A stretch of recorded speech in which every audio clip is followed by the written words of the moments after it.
মানুষের দোকানে আসলে কাজ করতাম ৫,০০০ ৬,০০০ টাকা বেতনে চাকরি করতাম। সকালবেলা দোকানটা ঝাড়ু দিয়ে আমি দোকানটা খুলে দিতাম, তারপরে খাবার আনতাম, তারপরে সেলসম্যানগিরি করতাম, মানে বেচে বিক্রি করতাম, তারপরে নির্দিষ্ট জায়গায় মাল পৌঁছায় দিতাম। অনেকে ট্রিপস দিত হালকা পাতলা, সব ধরনের কাজই করছি টুকটাক। তারপরে অন্যান্য অনেক কাজই করছি, এগুলো এক সময় বলবো সময় করে। আসলে সবারও তো সময় হয় না শোনার জন্য। তো এখন আমার নিজস্ব একটা দোকান আছে, তারপরও না চলতে খুব কষ্ট হয়। তারপরও অনেক কষ্ট হয়, নিজের একটা প্রতিষ্ঠান আছে আমার, তারপরও অনেক চলতে কষ্ট হয়।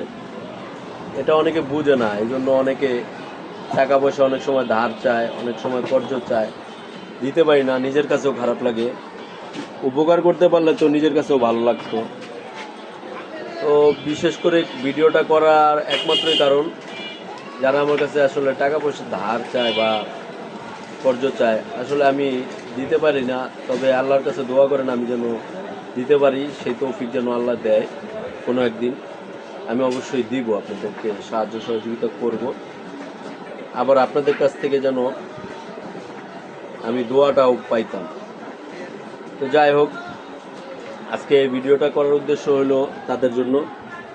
তো আসসালামু আলাইকুম, ভালো থাকবেন সবাই এবং দোয়া করবেন আমার জন্য।